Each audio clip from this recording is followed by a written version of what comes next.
कृष्णा देवी दासी जी। राधे राधे महाराज जी। महाराज जी, प्रेम पाने का संघर्ष में साधक को कई प्रकार की बाधा आती हैं महाराज जी, ऐसे में साधक क्या करे? बाधा क्या है? जहाँ राधा वहाँ कहाँ बाधा है। और प्रेम शब्द तो ऐसा जो समस्त बाधाओं को मिटा देता है। क्या बाधा है? हमारी इंद्रियों की लोलुपता हट जाए, हमारा मन प्रभु के चरणारविंद में आसक्त हो जाए तो उसकी स्थिति ऐसी हो जाती, कोई बाधा नहीं पड़ती। नहीं खान पान ते भावे है, नहीं कोमल वसंत सुहावे है, सब विषय लगे ते खारा है, हरि आशिक का मग न्यारा है। जो भगवान से प्रेम करता है उसे कुछ अच्छा ही नहीं लगता। तो बाधा क्या हो सकती? क्या बाधा हो सकती है? हमें तो आज तक समझ में नहीं आया कि बाधा क्या हो सकती है।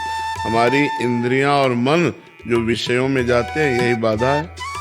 और प्रेमी का मन जाता ही नहीं है।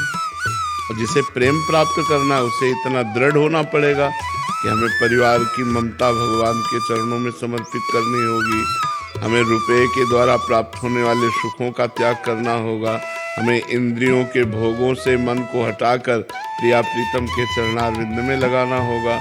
इसी के लिए नाम कीर्तन, नाम जप, भगवत कथा, साधु संग, ये सब अनुष्ठान किए जाते हैं। तो बाधा क्या हो सकती है? बताइए, क्या बाधा हो सकती है? किसका प्रश्न है? क्या बाधा हो सकती है? अंग्रेजी जानती हो, हिंदी जानती हो, तो हमारी बात समझ रहे हो? तो क्या बाधा हो सकती है? हमारे प्रारब्ध कर्म हमारे प्रारब्ध कर्म जो नहीं बाधा दे सकते। प्रेम में बाधा नहीं दे। बहुत प्रकार के कष्ट है शरीर में, लेकिन वो बाधा थोड़ी है, वो तो कृपा है श्री जी की। जितना हमें कष्ट मिलता है शारीरिक, प्रेमी अगर शरीर के कष्टों की याद रखे तो प्रेमी किस बात का? प्रेमी तो बहुत विचित्र मार्ग है। जीवित मर जाए उलट आप में समाए, यह दिलगिरी है। जीवित मर जाए, मन मार्या तन बस में कीन्हा, हुआ भरम सब दूर, बाहर से कछ दिखत नहीं, अंदर चमके नूर। आपो त्याग जगत में बैठे नहीं किसी से काम, उनमें तो कछु अंतर नहीं, संत कहो चाहे राम। क्या प्रारब्ध है? प्रारब्ध शरीर पर आएगा, हमारे ऊपर थोड़ी आएगा। हम तो श्री जी की दासी हैं या ठाकुर जी के दास हैं, हमारा क्या बिगाड़ लेगा प्रारब्ध? प्रारब्ध शरीर को पीड़ा देगा, आनंद पूर्वक राधा राधा कहते हुए उसे भोग लेंगे। क्या बाधा पहुंचा देगा? शरीर स्वस्थ है, मनमानी भोग भोग रहे और प्रेम की बात कर रहे हैं। नहीं, ऐसा नहीं है। जब भीषण विपदा में भी राधा राधा राधा राधा, भीषण पीड़ा में भी राधा राधा राधा, तब प्रेम का मार्ग है। प्रेम का जो मार्ग है वो थोड़ा कठिन है। भगवान से प्रेम करना, श्री कृष्ण से प्रेम करना कठिन है। प्रेम के पंथ में जिंदा नहीं चला जाता, मर के चला जाता है। समस्त वासनाओं को मार करके, समस्त इच्छाओं का त्याग करके, हर कष्ट को सहते हुए तब प्रेम मार्ग में चला जाता है। तब श्री कृष्ण अपने आप को अपने भक्त के अधीन कर देते हैं। प्रेमाधीन भगवान का नाम है ना, समझ रहे हो हमारी बातें? आप तब भगवान को प्राप्त किया जा सकता है, कोई बाधा नहीं। जहाँ राधा वहाँ क्या बाधा? महाराज जी, जो साधक के जीवन में विक्षेप आते हैं, काम क्रोध लोभ मोह मत्सर, इससे विचलित हो जाता है। ये भगवान के हम आश्रित हैं।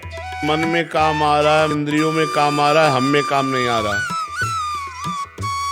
हम उसके साक्षी हैं, उसके भोक्ता नहीं है। थोड़ा शास्त्र स्वाध्याय करो, थोड़ा सत्संग करो तो ज्ञान प्राप्त हो, तभी इन बाधाओं से हम दूर हो सकते हैं। नहीं तो बार बार काम क्रोध आदि के विक्षेप, और उनसे बचो। जैसे स्त्री शरीर है तो पुरुष शरीर के संयोग से बचो, पुरुष शरीर है तो स्त्री संयोग के सानिध्य से बचो। एक दूसरे से बचकर ब्रह्मचर्य धारण करते हुए आगे चलो। यदि गृहस्थ में हो तो अपने पति अपनी पत्नी से ही केवल मतलब रखो, इधर उधर दृष्टि मत रखो, तो भजन बढ़िया बन जाएगा। विक्षेप तब पड़ता है जब भजन नहीं होता। विक्षेप तब पड़ता है जब दृढ़ भगवद आश्रय नहीं होता। विक्षेप तब पड़ता है जब भगवान पर दृढ़ विश्वास नहीं होता। नहीं, ये सब तूफान है, भगवान पहाड़ है। पहाड़ की ओट में हो गए, तूफान निकल गया। काम क्रोध आदि के तूफान केवल उसको गिराते हैं जहाँ अहंकार होता है, जहाँ भजन नहीं होता है। भजन है और दैन्यता है, भगवान का आश्रय है, तो सब निकल गए, सब जीत जाता है, वो वही जीत जाता है माया पर। हाँ, भगवान जिसके संग है, भगवान का नाम जो निरंतर जप रहा है, भगवान के आश्रित है, तो कोई बाधा विचलित नहीं कर सकते।